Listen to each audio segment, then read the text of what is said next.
हमने पूरे पाकिस्तान को एक्सप्लोर किया, जितने भी इंक्यूबेशन सेंटर्स थे, बैक टू बैक सुबह को फ्लाइट पे जाते थे लाहौर, और वहाँ जाके एनआईसी का विजिट किया। They have more than 28,000 employees, इतने बहुत सारे प्लांट्स हैं। तो उनके पास टाइम नहीं था कि स्टार्टअप को स्क्रैच से स्टार्ट करने का। कोई भी इन्वेस्टमेंट ना एक दिन में सक्सेसफुल नहीं होती। होता ये कि अक्सर हमें जब पता तो चलता है, जब अनाउंसमेंट होती है कि ये स्टार्टअप $6 मिलियन लेके आए, $10 मिलियन लेके आए, $50 मिलियन लेके आए, बट उसके पीछे एक बहुत बड़ी जर्नी होती है। You are approaching some CEO for example किसी भी अच्छी कंपनी के, तो आप उन्हें जो टू द पॉइंट बात है वो लिखें और छोड़ दें। कि इन्वेस्टमेंट हमेशा फाउंडर में होती है। लोग ये समझते हैं कि आइडिया में हो रही है, बिजनेस में हो रही है। देखिए, आइडिया किसी को भी आ सकता है। कोई भी सुबह को 10 मिनट लगते हैं एक अच्छा आइडिया ढूंढने में। प्रॉब्लम होती है एग्जीक्यूशन। हम सब एक वाली थीम पे चलें और सिर्फ एक ही विजन हो कि ग्रो टुगेदर।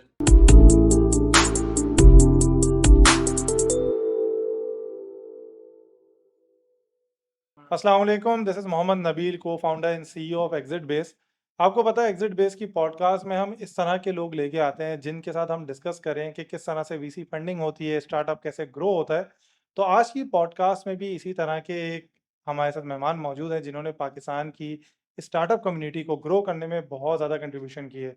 इन्होंने बहुत ज़बरदस्त इन्वेस्टमेंट भी की है क्योंकि ये एज अ कंसल्टेंट भी बहुत सारे वीसी फर्म्स को कंसल्टेंसी देते रहे हैं।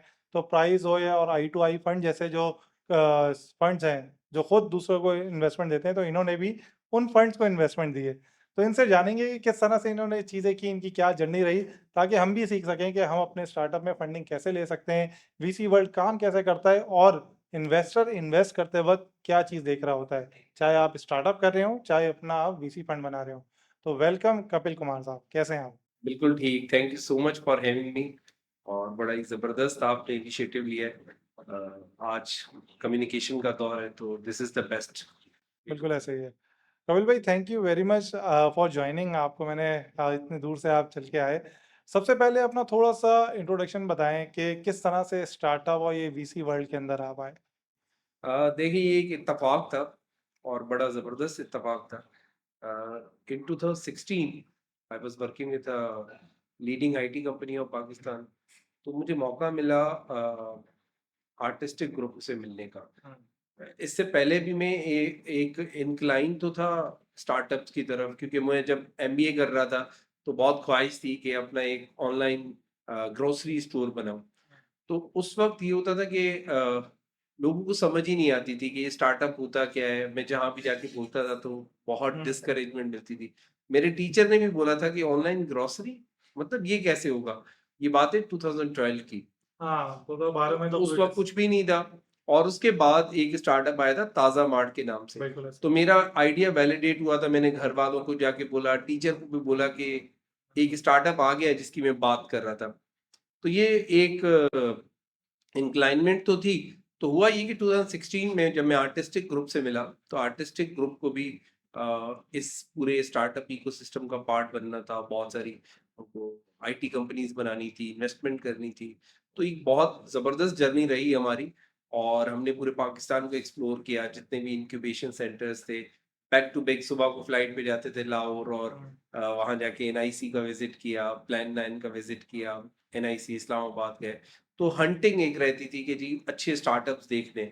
और 2016-17 में अभी इमर्ज हो रहा था सिस्टम, तो ऐसे ही। और अभी आ रहे थे स्टार्टअप, बहुत अर्ली स्टेज स्टार्टअप्स थे। मैं कहूँगा आइडिया स्टेज पे ज़्यादा हमें स्टार्टअप्स मिलते थे। तो बड़ा अच्छा रहा सफ़र। और उसके बाद जब हमने इन्वेस्टमेंट डील्स करना शुरू की, पहले हमें लगता था कि हमें स्टार्टअप करना चाहिए। मेरे दोनों डायरेक्टर्स को लगता था। और जब हमने मार्केट को एक्सप्लोर किया, और क्योंकि हमें देखना होता है कोर स्ट्रेंथ क्या है, जो जो भी इंडिविजुअल आ रहा है मार्केट में। तो मैं जिस ग्रुप के साथ काम कर रहा था, उनकी कोर स्ट्रेंथ ये थी कि वो इंडस्ट्री लीडर है टेक्सटाइल में। They have more than 28,000 employees, इतने बहुत सारे प्लांट्स हैं। तो उनके पास टाइम नहीं था कि स्टार्टअप को स्क्रैच से स्टार्ट करने का। तो वो हमारी जो डिस्कशन थी, एक स्टार्टअप से वीसी की तरफ चली गई। और फिर हमने अपना वेंचर कैपिटल रजिस्टर करवाया, और उसको लीगली हम एक प्लेटफॉर्म पे लेके आए। उसके बाद जो हमारी पहली इन्वेस्टमेंट थी, वो थी प्राइस ओयो में। और ये अच्छा। प्राइस हुई की बड़ी जर्नी बड़ी जबरदस्त थी। बताएं। हुआ ये कि एक दिन मैं एनआईसी में, क्योंकि मैं एनआईसी की इनॉग्रेशन से ही पार्ट रहा हूँ एनआईसी का, और even though we were interested to bid for the NIC as well. तो हम जब मैं एक दिन एनआईसी में शाम को सिर्फ देखने गया था क्या हो रहा है, तो वहां मुझे घूमते घूमते अदनान मिले, जो प्राइस ओए के फाउंडर है। तो अदनान से बात हुई, तो अदनान ने मुझे कहा जी आपको मैंने कहीं देखा। मैंने कहा जी मैंने भी आपको कहीं देखा है। तो ऐसे बात करते करते उन्होंने कहा जी, मैंने कहा कैसा चल रहा है प्राइस ओए। तो उन्होंने कहा we are looking for the investment and expansion. मैंने कहा है जी बात करते। सो ऐसे ही चलते चलते डील हुई, और फिर एक बहुत लॉन्ग टर्म जर्नी थी। कोई भी इन्वेस्टमेंट ना एक दिन में सक्सेसफुल नहीं होती। होता ये कि अक्सर हमें जब पता तो चलता है, जब अनाउंसमेंट होती है कि ये स्टार्टअप $6 मिलियन लेके आए, ये $10 मिलियन लेके आए, $50 मिलियन लेके आए, बट उसके पीछे एक बहुत बड़ी जर्नी होती है। बिल्कुल ऐसे ही है। उस जर्नी का सिर्फ उस स्टार्टअप फाउंडर को पता होता है कि उसने वो जर्नी कैसे तय की, और वो कैसे जो है उसने कहते हैं ना कि हॉट बॉल्स भी देखी, गुड वाइब्स भी देखी। तो ये एक बहुत बड़ा सफर होता है, टर्म शीट को नेगोशिएट करना एक बहुत मुश्किल प्रोसेस है। बिल्कुल ऐसे ही। तो बड़ा इंटरेस्टिंग सफर रहा। अच्छा, मुझे बताएं, प्राइस सोई की बड़ी इंटरेस्टिंग स्टोरी आपकी। जिस टाइम आप लोगों ने इन्वेस्टमेंट की, कितनी इन्वेस्टमेंट की थी और उनका राउंड टोटल कितना राउंड साइज था? देखें ये उनका सेकंड राउंड था, और इन्वेस्टमेंट तो मैं डिस्क्लोज नहीं कर सकता, बट इसमें हमने फातिमा वेंचर्स के साथ मिलके को इन्वेस्टमेंट की थी। ओके। और क्योंकि फातिमा वेंचर भी एक्टिवली सही। इन्वेस्टमेंट्स कर रहा था 2017, 18, 19 में, तो ये को इन्वेस्टमेंट थी। बड़ा जबरदस्त राउंड था, और अराउंड कोई 5-6 महीने लगे थे इस इन्वेस्टमेंट डील को क्लोज होने में, क्योंकि टर्म शीट नेगोशिएट होनी थी। और अ, मैंने देखा है पाकिस्तान में एक और भी इशू है। हम एक साइड पे आते हैं कि जी इन्वेस्टमेंट्स नहीं मिलती, तो अब ये केस नहीं है। इन्वेस्टमेंट बहुत सारी है, बहुत सारे हमारे पास वीसीज आ चुके हैं, चाहे वो लोकल हो इंटरनेशनल हो, और बहुत सारे कोलिब्रेशन मॉडल पे भी हमारे पास वीसीज आ चुके हैं। Even though social impact fund हमारे पास बहुत सारे हैं, बट क्या स्टार्टअप रेडीनेस है, ये बहुत बड़ा क्वेश्चन मार्क है। बिल्कुल ऐसे ही। कि हमारे पास अच्छे एडवाइजर्स नहीं है, हमारे पास लीगल सिस्टम अच्छा नहीं है। आपको हैरानी होगी सुन के कि पाकिस्तान में अब तक स्टार्टअप्स के लिए, या जो रेगुलेटरी लॉज होते हैं इन्वेस्टमेंट के लिए, वेंचर कैपिटल्स के लिए, वो स्टेब्लिश नहीं है। बिल्कुल हाँ, मसला ये बहुत बड़ा मसला है कि आपको हर चीज के लिए रेफरेंस लेना पड़ता है इंटरनेशनल मार्केट का। आपके पास लॉयर्स इतने अच्छे नहीं है, एडवाइजर्स इतने अच्छे ग्रोइंग फील्ड है ना, मतलब इससे पहले स्टार्टअप होते ही नहीं थे, तो उसके लाजमी से बात है आपको लीगल कंसल्टेंट भी Exactly. उस तरह से नहीं थे। मुझे हमारे पास एग्जिट्स बहुत थोड़े से हुए, तो ऐसे ही तो एग्जिट स्टोरीज नहीं है हमारे पास बहुत अच्छी। बिल्कुल। अच्छा, मुझे ये बताएं कि लीगैलिटी वाला एक बड़ा एलिमेंट है जो मैं आपसे पूरा डिस्कस करूंगा इन दोनों साइड पे, कि जब आप इन्वेस्टमेंट करते हैं और पाकिस्तान में जब वीसी फर्म रजिस्टर करते हैं, उन दोनों लिहाज से। लेकिन प्राइस हुई कि जो आप लोगों ने इन्वेस्टमेंट की, what was the key matrix जो आप एज ए इन्वेस्टर इन्वेस्ट करते वक्त देख रहे थे? मतलब लेट सपोज अगर मैं एज अ फाउंडर आपके पास आता हूँ, तो आप किन किन चीज़ों पर डिसाइड करेंगे कि यार इस पर्टिकुलर स्टार्टअप में और फाउंडर में इन्वेस्ट करना चाहिए? पहले तो मेरा एक बड़ा एक स्ट्रॉन्ग पॉइंट ऑफ व्यू है कि इन्वेस्टमेंट हमेशा फाउंडर में होती है। लोग ये समझते हैं कि आइडिया में हो रही है, बिजनेस में हो रही है। देखिए आइडिया किसी को भी आ सकता है, कोई भी सुबह को 10 मिनट लगते हैं एक अच्छा आइडिया ढूंढने में। प्रॉब्लम होती है एग्जीक्यूशन। तो ऐसे ही तो वो एग्जीक्यूशन का जो पार्ट है वो होता है फाउंडर के ऊपर, कि फाउंडर कितना एफिशिएंट है, फाउंडर कितना प्रोडक्टिव है, और कितना विजनरी है। सो जितनी भी इन्वेस्टमेंट्स का जो फाइनल डिसीजन होता है, मेरा स्ट्रॉन्ग ओपिनियन है वो फाउंडर के बेसिस पे होता है। मैं जितनी राउंड टेबल्स में बैठा हूँ, जितने वीसी से मिला हूँ, या जितने स्टार्टअप से मिला हूँ जिन्होंने इन्वेस्टमेंट दी, तो उनकी जो फाउंडर्स थे वो बहुत प्रॉमिसिंग थे। एग्जाम्पल के तौर पर प्राइस की एग्जाम्पल लेते हैं, उस फाउंडर में क्या चीज़ थी ऐसी, प्रोडक्ट को भी हटा देते हैं, कि आपको लगता है यार ये चीज़ें थी उसमें जिसकी वजह से इन्वेस्टमेंट। अदनान की जो बातें थी, कमिटमेंट्स थी, वो बहुत प्रॉमिसिंग थी। और एक चीज है अदनान में जो मुझे आज भी याद है, फ्लेक्सिबिलिटी। कोचेबल। कभी भी ना आप इन्वेस्टर के सामने रिजिड नहीं हो सकते अपने आइडिया को लेके, क्योंकि इन्वेस्टर इन्वेस्टमेंट तो लेके आता है, बट इन्वेस्टर के पास लोग इसलिए भी जाते हैं कि मेंटोरशिप के लिए भी जाते हैं, इन्वेस्टर के कनेक्शंस के लिए भी जाते हैं। आप पूरी दुनिया में वीसीज जो हैं उनके एक्सपीरियंस की बेसिस पे सिलेक्ट किए जाते हैं। हमारे पास क्योंकि ऑप्शन नहीं है तो हम जो है जहां से भी पैसे मिल जाए चल जाते हैं। बट वीसी का भी एक क्राइटेरिया होता है, क्योंकि स्टार्टअप को अगर राइट वीसी मिल जाए, सिर्फ पैसे ग्रो नहीं करते, पैसे तो कहीं से भी मिल जाते हैं, बट आपको मेंटोरशिप, एडवाइजरी, आपके क्योंकि वीसी अल्टीमेटली आपके बोर्ड पे होता है और आपकी डिसीजन मेकिंग में बहुत बड़ा इन्फ्लुएंस होता है वीसी का, आपकी टर्म शीट। तो ये सारी चीजों में बहुत ज्यादा मैटर करता है कि फाउंडर विजनरी होना चाहिए, क्योंकि अल्टीमेटली बिजनेस फाउंडर ने चलाना है, बिल्कुल सही। उसी ने डिसीजन लेने हैं। और दूसरी चीज जो देखी जाती है फाउंडर के बाद, वो देखा जाता है स्केलेबिलिटी कितनी है, यस। आपका बिजनेस कितने हद तक एक्सपेंड कर सकता है, कितनी न्यू मार्केट्स में जा सकता है, कौन कौन से न्यू वर्टिकल्स को वो टच कर सकता है। तो ये सारी चीजें बहुत ज्यादा मैटर करती हैं, एक स्केलेबिलिटी और दूसरा फाउंडर का फ्लेक्सिबल होना। बिल्कुल सही। जो भी रिजिड फाउंडर्स होते हैं, एटीट्यूड होता है उनमें, वो आगे नहीं चल पाते, क्योंकि market always go for humbleness. बिल्कुल और मार्केट को अडॉप्ट जब तक आप नहीं करते या मार्केट के साथ नहीं चलते, आप सरवाइव नहीं करते। ये गेम ऑफ सर्वाइवल है। बिल्कुल सही। ज़बरदस्त। अच्छा, मुझे एक और चीज़ बताएँ कि पाकिस्तान में जब आप किसी कंपनी में इन्वेस्ट करते हैं, तो what is the legal structure right now? क्योंकि जैसे इंटरनेशनली तो आप जब करते हैं ना, तो आप अपने जो है वो ईसॉप्स दे देते हैं, सॉरी शेयर्स कर देते हैं। तो पाकिस्तान में जहाँ तक मेरी अंडरस्टैंडिंग है, प्राइवेट लिमिटेड में आप इस तरह से नहीं दे सकते। तो what is the legal structure in Pakistan अगर मुझे इन्वेस्टमेंट करनी है? देखिए, पाकिस्तान में वही पार्टनरशिप मॉडल की तरह ही होता है, बट मैंने देखा है कि अब बहुत सारे हमारे स्टार्टअप्स भी पाकिस्तान में रजिस्टर्ड नहीं है, या रजिस्टर्ड हैं भी, तो उनका एक ऑफिस बाहर जरूर रजिस्टर्ड है, तो उनके लॉज़ के हिसाब तो उनके लॉस के हिसाब से हो जाता है।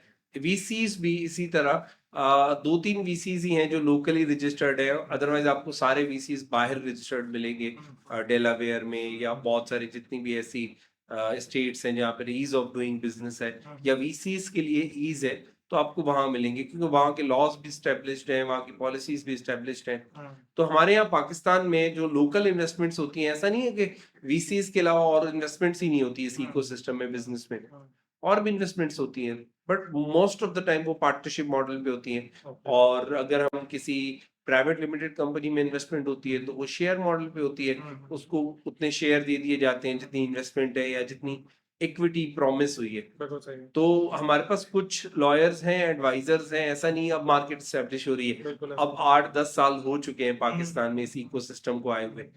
तो अब एससीसीपी भी समझ रहा है, एससीसीपी ने भी बहुत सारी पॉलिसीज को रिविजिट किया है, सही है। और ईज ऑफ डूइंग की बिजनेस की बात तो मैं बचपन से सुन रहा हूँ, जी। बट ये एक सुहाना ख्वाब है, बिल्कुल। क्योंकि होता ही है कि बहुत सारी स्टार्टअप फ्रेंडली पॉलिसीज आ जाती हैं और फिर वो रोल बैक हो जाती हैं किसी एसआरओ के थ्रू, या हमारे पास अगर कोई पॉलिटिकल चेंज आ जाता है तो पॉलिसी चेंज हो जाती है। आपको याद होगा 2017-18 में एक आईटी पॉलिसी बन रही थी पाकिस्तान की, बहुत प्रॉमिसिंग आईटी पॉलिसी थी, जिसका ड्राफ्ट भी वायरल हुआ था। उसमें स्टार्टअप्स के लिए भी बहुत स्पेस था, उसमें स्टार्टअप्स के लिए पॉलिसीज थी, न्यू टेक स्टार्टअप्स के लिए बहुत इंसेंटिव्स थे, इनिशिएटिव्स थे। So we can hope for good. उम्मीद पे दुनिया कायम है, क्योंकि हमारी जो मार्केट है ना वो बहुत प्रॉमिसिंग है। ये याद रखिएगा, हमारे यहाँ स्ट्रक्चर अच्छा नहीं है या बिजनेसेस रिसर्च नहीं करते स्टार्टअप्स, अदरवाइज जो मार्केट है बहुत प्रॉमिसिंग है। ये जितनी भी दुनिया में इमर्जिंग मार्केट्स होती हैं, ये बहुत प्रॉमिसिंग होती हैं स्टार्टअप्स के लिए, बिल्कुल ऐसे। क्योंकि स्टार्टअप्स फ्लेक्सिबल होते हैं, छोटे से होते हैं, उनको एक्सपेंशन इजी मिल जाती है, ऐसा ही है। इजी मनी मिल जाती है। तो यस, बिल्कुल। We can say. अच्छा, मुझे एक और चीज़ ये बताएँ कि जिस तरह से लेट्स सपोज़ जब इनिशियल इन्वेस्टमेंट्स होती है, तो एक कॉन्सेप्ट है सेफ का ना, मतलब उसमें आपकी एक्चुअली इक्विटी नहीं मिलती, आपका एक प्रॉमिस होता है, ठीक है? तो इंटरनेशनली तो इसका एक प्रॉपर लॉ है कि किस तरह से ये एग्ज़ीक्यूट होता है, उसकी लीगल एक एंटिटी होती है। पाकिस्तान में अभी तक है उसका, या अभी सिर्फ़ ये होता है कि प्राइवेट लिमिटेड है तो उसमें शेयर मिल गए इक्विटी के हिसाब से?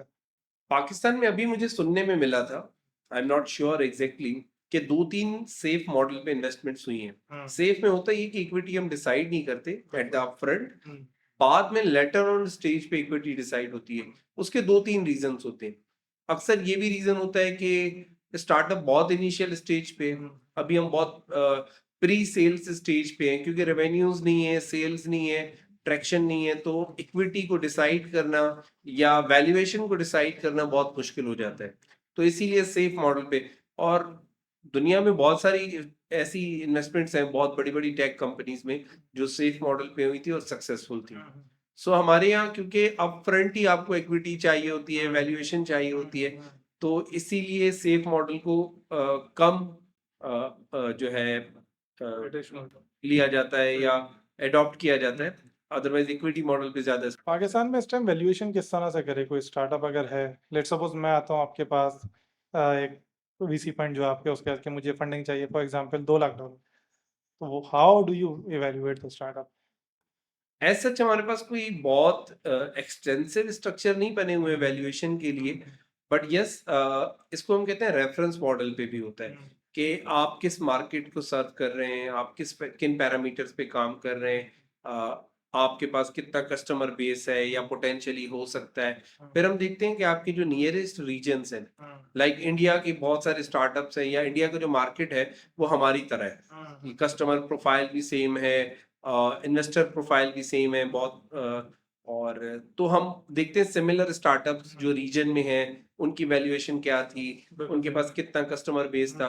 एक बहुत आपको जबरदस्त मैं एग्जांपल दूं, एक 2016-17 में इंडिया में एग्जिट हुआ था फ्लिपकार्ट, आपको पता है जी जी जी एक्वायर जी हुआ था, वॉलमार्ट ने एक्वायर किया। जी तो 1500 मिलियन डॉलर में गया था, $15 बिलियन में सेल हुआ था। एट द सेम टाइम थोड़ा सा आगे पीछे हमारे पास दराज का सेल हो रहा था, जी और इंडिया में फ्लिपकार्ट सबसे बड़ा ई कॉमर्स पोर्टल था, जी दराज पाकिस्तान में था। बिल्कुल तो अगर आप देखें तो ये $180 मिलियन में कहीं पे जाके डील हुई थी, ऐसा ही अलीबाबा ने जब एक्वायर किया था। तो आप डिफरेंस देख लें, दोनों दोनों कंट्रीज के फ्लैगशिप ई कॉमर्स स्टोर थे सबसे बड़े, बट यही एक तरीका होता है, वहां की पॉपुलेशन ज्यादा थी, वहां का कस्टमर बेस ज्यादा था, और स्टार्ट होने की भी अगर हम बात करें तो फ्लिपकार्ट स्टार्ट हुआ था 2007-8 में, जी 8 में जाके स्टार्ट हुआ था, और दराज हमारे पास 12 में इमर्ज होना शुरू हुआ था।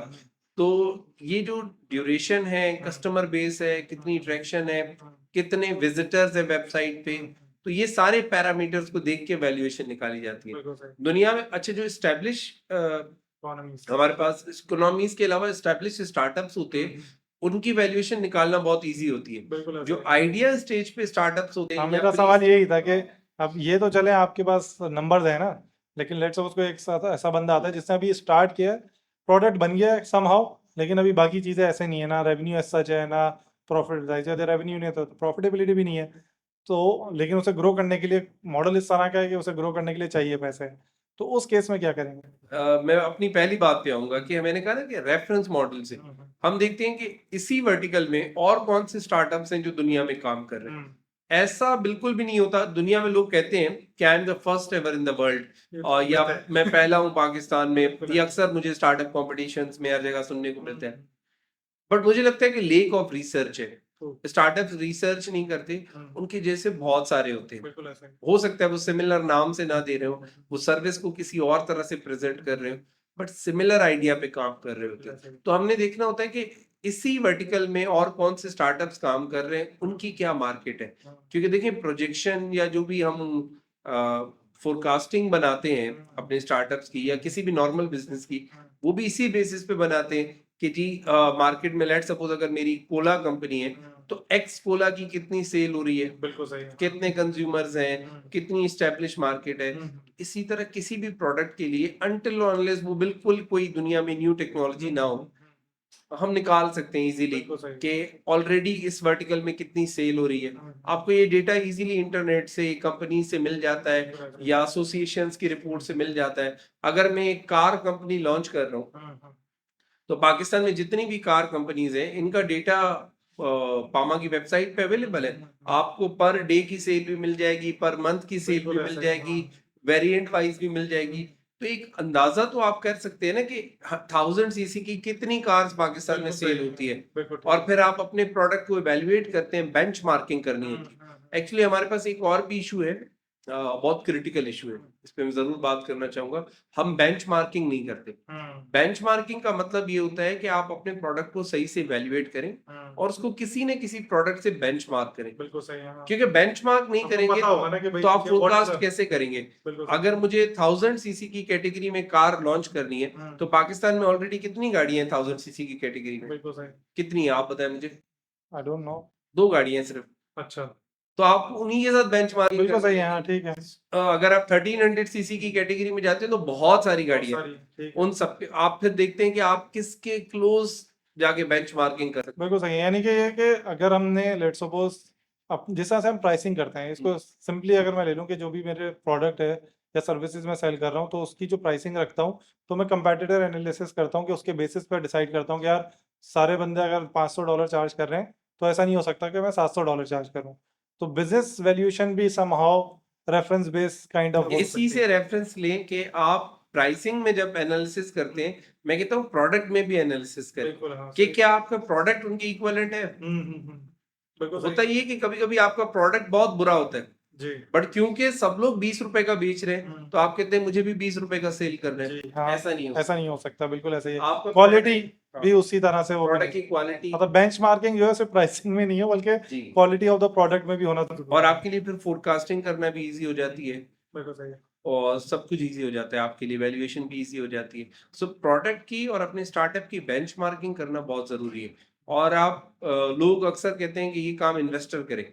इन्वेस्टर तो करेगा जब वो वैल्यूएशन निकाल वो रहे तो अपने साथ। हैं। स्टार्टअप को खुद भी पता होना चाहिए कि वो कहाँ जो है कहाँ वो जो है Lag ना कर रहा है। स्टैंड कर रहे हैं। अगर वो खुद को खुद सही से वैल्यूएट करेंगे ना तो उनको डिफेंड करना इजी हो जाता आसान है, हो जाएगा। अपनी वैल्यूएशंस को, अपने प्रोडक्ट को। सो प्रोडक्ट की क्वालिटी बेंचमार्किंग ये बहुत ज्यादा मैटर करती है। हमारे यहाँ प्रोडक्ट क्वालिटी पे लेस फोकस किया जाता है, प्राइस पे ज्यादा फोकस किया जाता है। प्राइस सेंसिटिव इंडस्ट्री यस, है। दिस इज द फैक्ट कि हम प्राइस कॉन्शियस मार्केट है बट अल्टीमेटली आपकी क्वालिटी सेल होती है। आपका जो रीबाय होता है वो क्वालिटी पे होता है, प्राइस पे नहीं होता।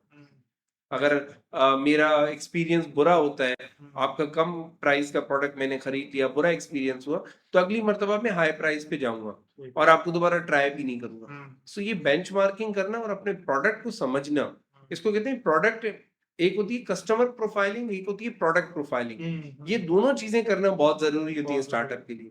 बिल्कुल सही है। अनफॉर्चुनेटली हम प्रोडक्ट तो बना लेते हैं, हमें उसका बिजनेस केस समझ नहीं आता, बेचना नहीं आता, बेचेंगे किसको। अक्सर ऐसा होता है, बहुत सारे जब मैं यूनिवर्सिटीज में जाता हूँ, कॉम्पिटिशन्स में जाता हूँ, स्पेशली जब मुझे सीएस के स्टूडेंट्स मिलते हैं ना, बड़े जबरदस्त प्रोडक्ट बना के लाते हैं, आइडियाज लेके आते हैं बट उनको बिजनेस यूज केस का कुछ भी नहीं पता होता। उनसे मैं पूछता हूँ इसको बेचोगे कैसे, रेवेन्यू कहाँ से आएगा, आपकी रेवेन्यू स्ट्रीम्स क्या है? कहते हैं वो तो नहीं सोचा, ये प्रोडक्ट बना हुआ है बस बेच देंगे या बिक जाएगा। ऐसा नहीं होता।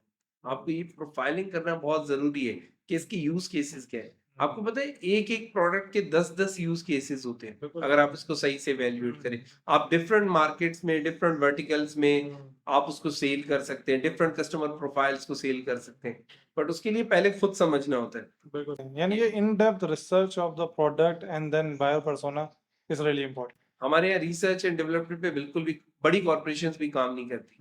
आप अगर दुनिया में देखें, जितनी भी मल्टीनेशनल कंपनीज देखेंगे उसमें प्रॉपर R&D डिपार्टमेंट जी, बिल्कुल ऐसे ही। आप लोकल कंपनीज में मुझे ये डिपार्टमेंट ढूंढ के दिखा दें, शायद पेपर्स पे तो, बट रियलिटी में ये डिपार्टमेंट आपको नहीं मिलेगा। तो स्टार्टअप्स आई एग्री कि इतना खर्चा नहीं कर सकते, सेविंग्स नहीं होती, इन्वेस्टमेंट्स नहीं होती, बूटस्ट्रैपिंग पे most of the startup survive कर रहे होते।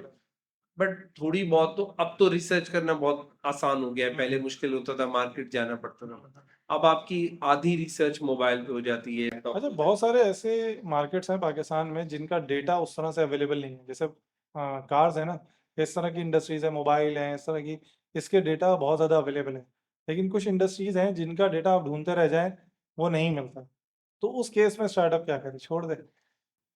नहीं, छोड़ नहीं दे, मार्केट जाए। हम्म, आपका ये जो रिसर्च एंड डेवलपमेंट का फेस है ना, ये कुछ जल्दी नहीं है। सही। मैंने बहुत सारे स्टार्टअप देखे हैं जिन्होंने 2-2 साल लगा दिए, 3-3 साल लगा दिए बिजनेस स्टार्ट करने में। हम उनको कहते हैं हाँ भाई कब स्टार्ट कर रहे हो, इट्स ओके। 2 साल अगर आपको रिसर्च में रख रहे हैं ना तो फेल होने से बेहतर है बिल्कुल आप समझ लें वो आपकी डिग्री की 2 साल की एक्सटेंशन हो गई है सही आपको रिसर्च रिपोर्ट बनानी है सही। अच्छा, मुझे एक और चीज़ बताएं कि आपने बताया था कि आपने आई टू आई फंड जो है उसमें भी इन्वेस्टमेंट की है, ठीक है। तो बिजनेस में जब आप इन्वेस्टमेंट करते हैं ऑब्वियसली उसमें आप ये देख रहे होते हैं कि आपको पता होता है कि प्रोडक्ट क्या है और फाउंडर कौन है, राइट। तो ये kind of less risky investment है, ये भी रिस्की है लेकिन जब आप फंड में इन्वेस्ट करते हैं तो एक लेयर और आ जाती है कि आप उनमें इन्वेस्ट करते हैं और वो आगे। तो ये किस तरह से प्रोसेस चलता है और why did you invest in the VC fund? ये बड़ा प्रॉमिसिंग था जब मैं आर्टिस्टिक के साथ काम कर रहा था तो आई टू आई उस वक्त वेंचर्स लॉन्च हो रहा था तो आई टू आई का बड़ा प्रॉमिसिंग प्रपोजल था कि आप एक स्टार्टअप में इंडिविजुअली ढूंढने के बजाय आई टू आई फंड में इन्वेस्ट करें फिर हम मल्टीपल स्टार्टअप्स में इन्वेस्टमेंट करेंगे ठीक है। सो जो मल्टीपल स्टार्टअप्स में इन्वेस्टमेंट होगी तो कोई तो यूनिकॉर्न हो जाएगा हम्म सो विन विन सिचुएशन होती है हम्म वीसी के लिए भी फंड के लिए भी और स्टार्टअप्स के लिए भी क्योंकि वो टुगेदर एक वीसी के फंड के साथ चल रहे हैं और फंड की स्ट्रेंथ भी होती है क्योंकि उस फंड में फिर डिफरेंट वीसीज होते हैं पूरी दुनिया में आपको पता है क्राउड फंडिंग होती है बिल्कुल ऐसे बट हमारे यहाँ पाकिस्तान में अब तक अनफॉर्चुनेटली इतनी क्राउड फंडिंग का trend legal issues. Legal issues भी हैं तो एक अच्छा एक्सपीरियंस था आई टू आई बहुत अच्छा काम कर रहा है still they are working and investing in different startups तो एक अच्छा पोर्टफोलियो उनके साथ डेवलप हो गया है और I two I one of the old incubation centre भी है पाकिस्तान में जी इस्लामाबाद में ऐसे ही है। अच्छा, मुझे बताएं कि जो फंड्स होते हैं वीसी फंड जैसे आई टू आई हो गया, सरमाया हो गया, एक्सवाइजी, ये फंड इटसेल्फ कैसे सस्टेनेबल होते हैं, इनका क्या वर्किंग मॉडल होता है? देखिए फंड को चलाने वाले इन्वेस्टर ही होते हैं इन्वेस्टर का मोस्ट ऑफ द टाइम वो सिर्फ इसी पे डिपेंडेंट नहीं होते आप जितने भी फंड्स के इन्वेस्टर देखेंगे उनके बहुत सारे एस्टेब्लिश बिजनेसेस हैं जहां से वो पैसे ला रहे हैं और इन्वेस्टमेंट कर रहे हैं फिर फर्दर ऑन डिफरेंट स्टार्टअप्स में तो हर वीसी के पीछे डिफरेंट इन्वेस्टर्स होते हैं कुछ लोग अपने पैसों से इन्वेस्टमेंट करते हैं but most of the venture Capitals की जब प्रोफाइल देखेंगे उनकी वेबसाइट पे जाएंगे तो बहुत सारे स्ट्रॉन्ग उनके इन्वेस्टर्स होते हैं जो पूरी दुनिया में बहुत अच्छे एस्टेब्लिश बिजनेसेस चला रहे हैं तो इसीलिए कहते हैं कि वीसी के पास आप जब जाते हैं तो सिर्फ पैसे नहीं लेके आते आप एक एक्सपीरियंस लेके आते हैं साथ सही है। सो स्टार्टअप्स को ये भी सोचना चाहिए कि वो कैसे वीसी से बेनिफिट ले सकते हैं सिर्फ पैसे बिजनेस को ग्रोथ नहीं देते आपके कनेक्शंस देते हैं मैं ऑलरेडी अगर एक वीसी हैं और वो ऑलरेडी स्टैब्लिश्ड है एक एक्सवाईजी इंडस्ट्री में उनके कनेक्शंस हैं पूरी दुनिया में उनके कस्टमर्स हैं और आपका स्टार्टअप भी उसी वर्टिकल में है या उससे मिलते जुलते वर्टिकल में उनका सप्लायर बन सकता है वेंडर बन सकता है सो व्हाई नॉट उनकी कनेक्शन से फायदा ले बिल्कुल सही। क्योंकि most of the time startup इसलिए फेल हो जाते हैं उनको अच्छे कस्टमर्स नहीं मिलते बिल्कुल सही है। सो ये वीसीज के आप शार्क टैंक इंडिया देखें जी जी उसमें जितने भी जजेस बैठे हुए हैं सारे उनके एस्टेब्लिश बिजनेसेस हैं businesses और आपने देखा होगा मैंने बड़ा क्रिटिकली देखा है कि जितनी भी आज तक डील डन हुई है वो इसी बेसिस पे हुई है कि वो उनको प्रॉमिस करते हैं कि मैं आपको सप्लाई चेन में हेल्प करूंगा कोई वीसी कहता है मैं आपको मार्केटिंग में हेल्प करूंगा कोई शार्क कहता है कि मेरी ऑलरेडी कॉस्मेटिक्स की लाइन है आपका बिजनेस क्योंकि कॉस्मेटिक लाइन में है तो मैं आपको अपने स्टोर्स दे दूंगा डिस्प्ले के लिए तो ये जो कोलैबोरेशंस होती हैं यही एक स्टार्टअप को सक्सेसफुल बनाती है अच्छा, देखिए शार्क टैंक इंडिया का अगर आप देखें ना, मतलब थोड़ा सा यहाँ पे एक डिस्कशन बहुत बार होती भी है कि शार्क टैंक इंडिया के जो जजेस हैं ना, एग्जाम्पल के तौर पे वो खुद फाउंडर्स हैं, ठीक है। अब जो वीसी फंड जो पाकिस्तान में ज्यादातर लोग रन कर रहे हैं ना, they are not themselves founders, most of them, ठीक है। तो उस केस के अंदर फिर थोड़ा सा ना ये वाली चीज उस तरह से वैलिड नहीं होती। What do you think? देखिए फाउंडर्स नहीं है उनके पास पैसे कहाँ से आ रहे हैं कोई तो बिजनेस करते होंगे हाँ दे आर बिजनेसमैन बिल्कुल ऐसा ही है। आप शायद उनको देख रहे हैं जो उनका फंड मैनेज कर रहे हैं आप फंड मैनेजर की बात कर जी रहे जी जी हैं मैं उसको फंड मैनेजर कहूंगा Yes, हाँ। जैसे सिंपल बैंक में आपका म्यूचुअल फंड का फंड मैनेजर होता है हाँ तो हो सकता है उस वीसी फंड को कोई फंड मैनेजर मैनेज कर रहा हो बट उसके बैकग्राउंड पे जो उसके इन्वेस्टर होते हैं वो ऑलरेडी कोई ना कोई लाइन ऑफ बिजनेस में काम कर रहे होते हैं सो अल्टीमेटली जब आप किसी वीसी के साथ कोलैबोरेशन में जाते हैं या डील में जाते हैं तो वो लोग भी आपके बोर्ड पे आते हैं वो लोग भी आपको एडवाइजेस देते हैं मेंटोर्स सो यस और मैं एक और अच्छी बात कहता हूँ अक्सर स्टार्टअप्स इग्नोर करते हैं पाकिस्तान में कि आपका बोर्ड ऑफ एडवाइजरी होना चाहिए, बिल्कुल क्योंकि अक्सर फाउंडर्स जो होते हैं हम्म, उनके पास इतना एक्सपीरियंस नहीं होता।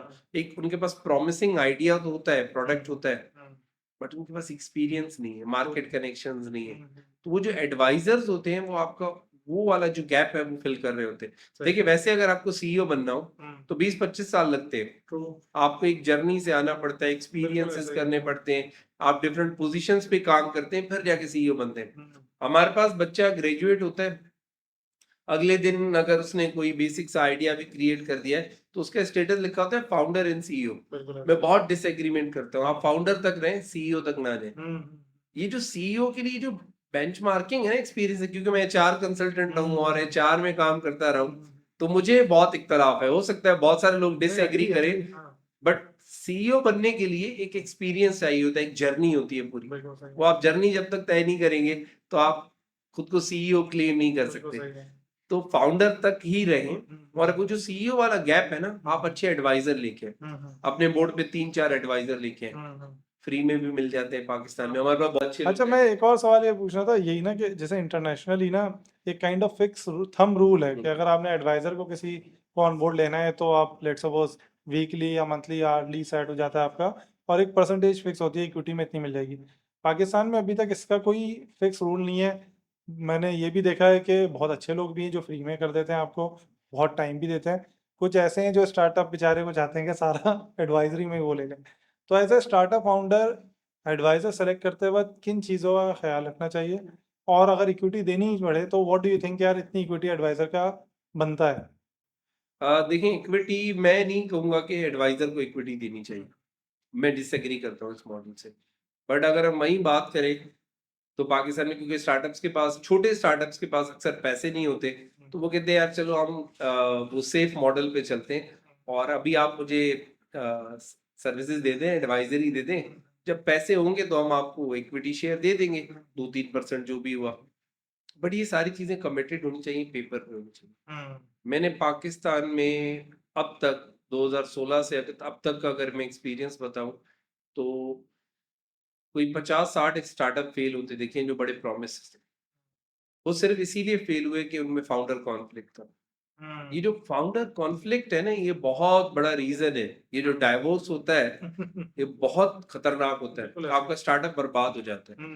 तो उसका रीजन ये था कि मोस्ट ऑफ द टाइम आप फ्रेंड्स के साथ स्टार्ट कर लेते हैं, आप कोई भी चीज पेपर पे नहीं लिख के आते कि आपकी इक्विटी कितनी है, शेयर कितना होगा, और दूसरा रोल्स डिफाइन नहीं करते आप कि आपका क्या रोल होगा बिजनेस में, मेरा क्या रोल होगा। जब हमने रोल डिफाइन नहीं किए ना तो दोनों खुद को सीईओ समझते हैं, तो स्टेटस को की जंग हो जाती है। वो कहते हैं नहीं आप डिलीवरी कर लो, छोटा स्टार्टअप है, नहीं आप कर लो, मैं तो सीईओ, जबकि दोनों को फाउंडर है। तो अगर हम शुरू में ही रोल्स डिफाइन कर दें अपनी एक्सपर्टीज के हिसाब से, और दूसरा एडवाइजर भी हम जब लेके आ रहे हैं तो एडवाइजर के साथ एक रिटर्न एग्रीमेंट होना चाहिए। उस एग्रीमेंट में लिखा होना चाहिए कि आप मुझे क्या सर्विसेज देंगी और इसके अगेंस्ट मैं आपको क्या सर्विसेज दूंगा। जैसे कि आप ज्यादा नहीं पे कर सकते ना, तो आप साल में 4 एडवाइजरी मीटिंग्स कर लें, हर क्वार्टर पे एक कर लें। आपने 3 एडवाइजर ऑन बोर्ड किए, उनको ना 10,000 रुपए दे दें आप पर मीटिंग,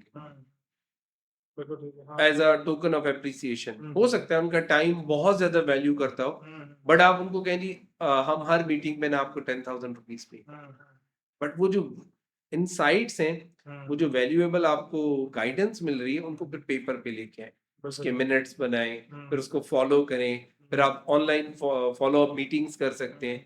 सो हर क्वार्टर में एक एडवाइजरी मीटिंग होनी चाहिए, और बहुत ज्यादा एडवाइजर भी ना लेके आए। मेरे हिसाब से 3 एडवाइजर बहुत होते हैं, और 3 इसलिए कह रहा हूँ कि वोटिंग ईजी हो जाती वोटिंग इजी हो जाती है। है। तो 3 एडवाइजर आप लेके आए और वो उसी इंडस्ट्री से होने चाहिए। देखिए हमारे यहाँ ना आपको मार्केट में एडवाइजर बहुत मिलेंगे, हर दूसरा बंदा एडवाइजर मिलेगा, जिसने 2-4 स्टार्टअप फेल किए वो भी एडवाइजर मिलेंगे, और जिसने आज तक स्टार्टअप नहीं किया वो भी एडवाइजर मिलेंगे।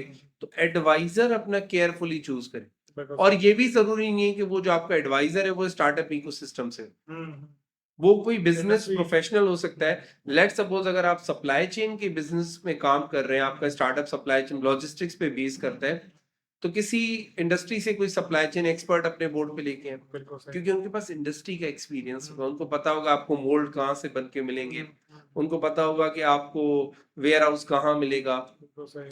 आपको फाइनेंस पे चाहिए तो किसी फाइनेंशियल एक्सपर्ट को लेके आए एडवाइजर, और वो कोई एम्प्लॉय भी हो सकता है किसी कंपनी का, बिल्कुल वो सही। कोई सीईओ भी हो सकते हैं, वो कोई टैक्स एडवाइजर भी हो सकते हैं। सो एडवाइजरी में केयरफुली लोग लेके आए। आप देखें कि आपको सिर्फ वो क्योंकि लोग दिखते अच्छे हैं इसलिए नहीं लेके आए। आप देखिए कि उनका एक्सपीरियंस क्या है, उनकी सीवी को इवेल्युएट करें। हाँ, ये बहुत अनकंफर्टेबल होता है कि आप उनसे सीवी मांगे। आजकल लिंक्डइन प्रोफाइल पे आपको पता चल जाता है किसकी क्या एक्सपर्टीज है। सो वो जो इनिशियल शॉर्टलिस्टिंग है ना एडवाइजरी हायर करते हुए, वो आप खुद करें, और वो उनके एक्सपीरियंस के हिसाब से करें, क्योंकि उनके कनेक्शंस होते हैं। मैं एक आपको रियल केस बताता हूँ। कुछ दिन पहले एक स्टार्टअप मिला मुझे, और वो बहुत स्ट्रगल कर रहा था। उसको मैन्युफैक्चरर नहीं मिल रहा था पूरे पाकिस्तान में। इत्तेफाक से मैंने उस इंडस्ट्री में काम किया था, और मेरे पास कुछ मैन्युफैक्चरर्स के नंबर थे। ठीक है, मैंने उनको दिए। अच्छा, वो फिर भी डील नहीं कर पा रहे थे। फिर जब मैंने बात की तो उन्हीं उसी दिन उनकी डील डन हो गई।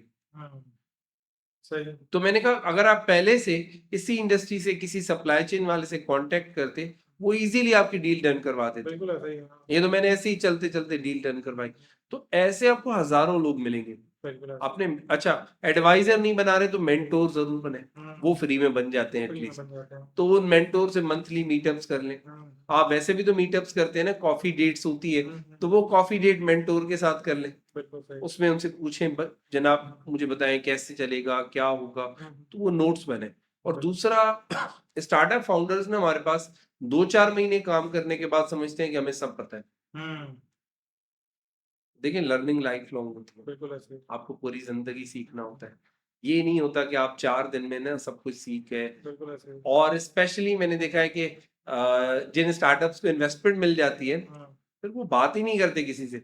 और तो वो तो होता है हवा ना में आ कि जाते हैं। वो हवा में आ जाते हैं, बोलते हैं प्रूव हो गया कि हमें आता है स्टार्टिंग। सबसे ज्यादा एडवाइजरी उनको चाहिए। प्रूव, क्योंकि उनके पास पैसा होता है, ऑक्सीजन होती है, तो they need right direction. Exactly, वो एक्सपीरियंस चाहिए होता है, उनको बेंचमार्किंग चाहिए होती है। स्टार्ट करें अपनी जर्नी को। बिल्कुल सही। सो ये सारा काम ना आप तभी कर सकते हैं जब आप फ्लेक्सिबल हैं, आपकी कम्युनिकेशन बहुत अच्छी है, आप हम्बल हैं, और आपको ना लर्न करने का कहते हैं ना दिल से चाहत होती है। जहाँ चाह होती है वहाँ राह होती है। बिल्कुल ऐसे ही। सो एक कुछ सीखने की ना चाहत होनी चाहिए, वरना आपको जो एडवाइजरी आपको एडवाइस भी देगी ना, वो आपको लगेगा कि ये तो बकवास कर रहे हैं, ये तो मुझे सब पता है। बिल्कुल सही। तो लर्निंग एटीट्यूड जरूरी है। मुझे एक और चीज़ बताएं, ये जो कैप टेबल होता है, मैंने एक चीज़ और भी बड़ी फील की है इंडस्ट्री के अंदर, खास तौर पे जो फर्स्ट टाइम फाउंडर्स होते हैं, उनका कैप टेबल ना बड़ा तबाह व बर्बाद हो जाता है। तो व्हाट डू यू थिंक कि आपके एक्सपीरियंस में क्या रहा है, और कैप टेबल को अगर इन्वेस्टमेंट रूट पे जाना है तो किन चीज़ों का ख्याल रखना चाहिए? हम जो है ना शुरू में ही बहुत ज्यादा इक्विटी डाइल्यूट कर लेते हैं। वो इसलिए भी करते हैं कि हमें पहले दिन से इन्वेस्टमेंट चाहिए। देखिए, बूटस्ट्रैपिंग भी एक चीज होती है, और पूरी दुनिया में बहुत बड़े बड़े अगर आप बिजनेसेस देखें तो उन्होंने बूटस्ट्रैपिंग पे सरवाइव किया था। और दूसरा, आपके जो को फाउंडर्स है ना, वो बड़ा चुन के लें। देखिए, शादी में इतनी सर्च नहीं करनी होती, अम्मा पापा भी करवा देते हैं। बट जब आप बट जब आप को फाउंडर चूज कर रहे हैं ना, वो उससे ज्यादा क्रिटिकल सर्च होती है। ये मैच मेकिंग ना बहुत क्रिटिकली करनी होती है। अगर आपका टेक स्टार्टअप है ना, तो ये मेरी एडवाइस होगी कि आपके पास एक दो आपके जो को फाउंडर है वो टेक बैकग्राउंड से होने चाहिए, अगर आप एमबीए हैं तो। सही है। या अगर आप खुद टेक बैकग्राउंड से हैं तो दो आपको फाउंडर जो है एमबीए वाले ले लें, या बिजनेस बैकग्राउंड से ले लें। Finance business. एक अच्छा मिक्स होता है और वो स्टार्टअप चल जाता है। देखिए, स्टार्टअप को जो शुरू में पैसे चाहिए होते हैं, जिसमें ये सारी चीजें बर्बाद होती हैं, कैप, वो क्यों चाहिए होते हैं? टेक को डेवलप करने के लिए। अगर टेक स्टार्टअप है, अगर टेक स्टार्टअप है तो सैलरी देनी होती है। बट अगर आपको को फाउंडर खुद टेक्नोलॉजी एक्सपर्ट है ना, तो वो आपकी बेसिक स्ट्रक्चर को बना देगा। बिल्कुल ऐसे ही। हाँ, बिल्कुल ऐसा। अच्छा, मुझे ये बताएं कि पाकिस्तान में ये जो वीसी फर्म है, अगर मुझे रजिस्टर करनी है तो इसकी क्या लीगैलिटीज़ हैं, क्योंकि इसके अंदर लाजमी ज़ात है पैसा आता है और फिर वो आगे इन्वेस्ट हो रहा होता है, तो उसके बारे में थोड़ा सा समझाएं। देखिए, पाकिस्तान में बिल्कुल करनी चाहिए। 2-4 वीसी रजिस्टर भी हुए, लाइक लेक्सन था, one of the first mover था, और इसके बाद 2-4 और वीसी पे रजिस्टर हुए। बट हमारे यहाँ जो टैक्सेशन के मसले हैं ना, अभी तक इकोसिस्टम को समझ नहीं पाए हमारे जो रेगुलेटर है। फ्रीलांसर को ही नहीं समझ पाया आज तक। अभी भी उस पर जंग चल रही है, इवन तो स्टेट बैंक ने बहुत ज्यादा फैसिलिटेशन की। I would appreciate state bank, इतने सारे फ्रीलांसर अकाउंट आ गए, अब सारे बैंक से अडॉप्ट करें। इसी तरह वीसी कल्चर को भी प्रमोट करना होगा, एससीसीपी को और हमारे जितने भी रेगुलेटर्स हैं। थोड़ी ईज ऑफ डूइंग बिजनेस करनी होगी और इनके लिए बिल्कुल सेपरेट टैक्सेशन मॉडल लाना होगा, क्योंकि ये जो रेगुलर टैक्सेशन मॉडल है जो प्राइवेट लिमिटेड कंपनीज के लिए या लिमिटेड कंपनीज के लिए, वो वीसी पे नहीं लगता। सो हमारे यहाँ होता ही है कि वीसी फंस जाता है, वो ही टैक्सेशन लगना शुरू हो जाती है ट्रांजेक्शन्स पे, फिर आप जस्टिफाई करें, अपने टैक्स कंसल्टेंट हायर करें, वकील हायर करें, तो थोड़ा बहुत कंफ्यूजन है। सो बेहतर अप्रोच ये है कि आपके पास डुअल रजिस्ट्रेशन, आपके पास बाहर भी एक रजिस्ट्रेशन हो जो टैक्स फ्रेंडली कंट्री है, जहां पर आपको लगता है कि वहां के लॉज आपको सूट करते हैं, या आपकी पहले से फुटप्रिंट्स अगर कहीं मौजूद है तो वहां उसकी रजिस्ट्रेशन करें। और कोशिश करें कुछ फंड्स को भी बाहर रखें आप, क्योंकि हमारे यहाँ अक्सर ऐसा होता है कि अभी आपको पता है रिसेंट 2 सालों में डॉलर अनसर्टेनिटी बहुत ज्यादा थी। आप बाहर भी नहीं भेज सकते थे, ला भी नहीं सकते थे, तो बहुत सारे मसले हो जाते हैं। सो बाहर आपका एक फंड मैनेज हो तो ये बेहतर है, उसको लीगल तरीके से। तो उसमें भी एक और मसला ये होता है कि पाकिस्तान से एक स्पेसिफिक अमाउंट से ज़्यादा आप बाहर दे भी नहीं सकते।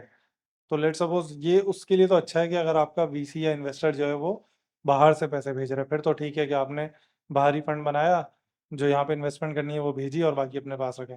लेकिन फॉर एग्जांपल अगर कोई लोकल है जो वीसी फंड बनाना चाह रहा है, वो बेचारा क्या करेगा? देखिए इस पे मैं कहूँगा कि थोड़ा सब्र कर लें, अच्छे दिन आते हैं। और इवन तो अभी भी देखिए हर जगह ना रास्ते होते हैं, अगर आप इसको तरीके से करें तो ये सेटलमेंट्स हो सकती हैं। बट आपको ना फिर आपके जो टैक्स कंसल्टेंट है वो बहुत अच्छे होने चाहिए। वो नहीं होने चाहिए जो 2000 रुपए में फाइलिंग कर देते थे। सही। वो होने चाहिए जिनको ये इकोसिस्टम की समझ हो, ट्रांजैक्शंस की समझ हो।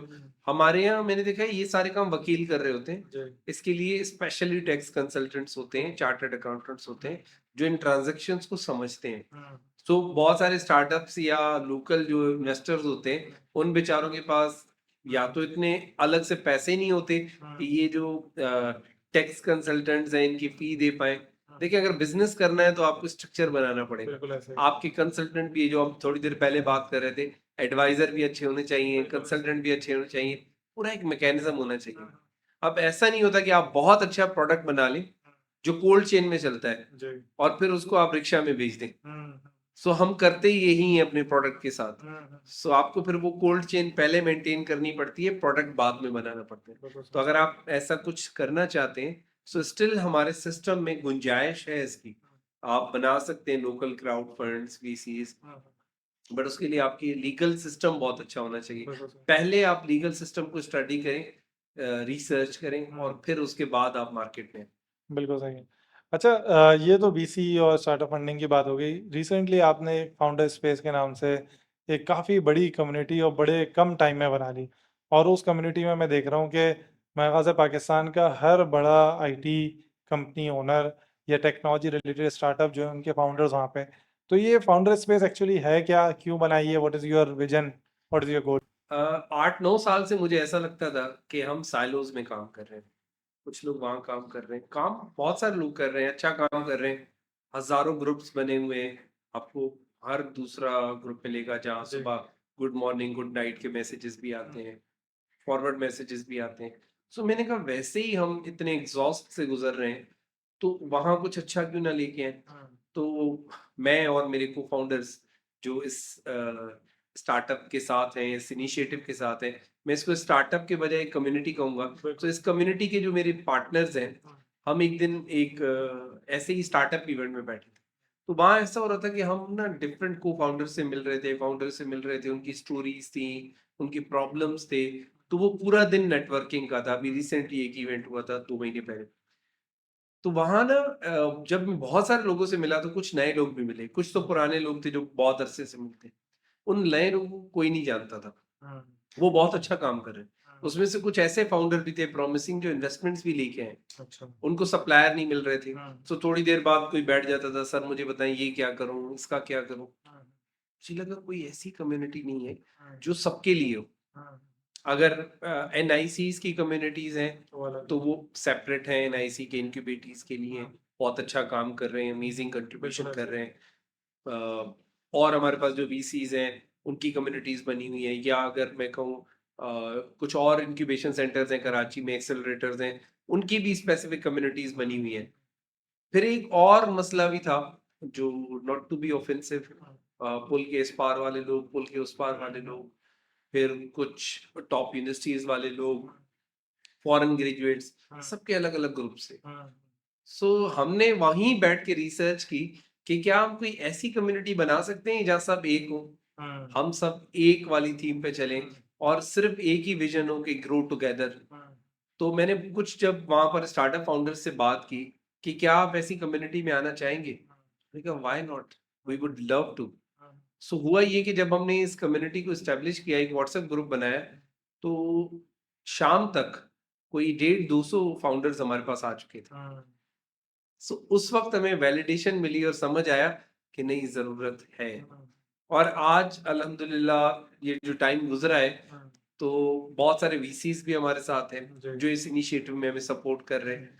बहुत सारी आईटी कंपनीज के फाउंडर्स को हम लेके आए, क्योंकि जो न्यू टेक स्टार्टअप्स होते हैं उनको मेंटोरशिप चाहिए होती है, सीनियर जो इंडस्ट्री में काम कर रहे हैं उनको लेके आए।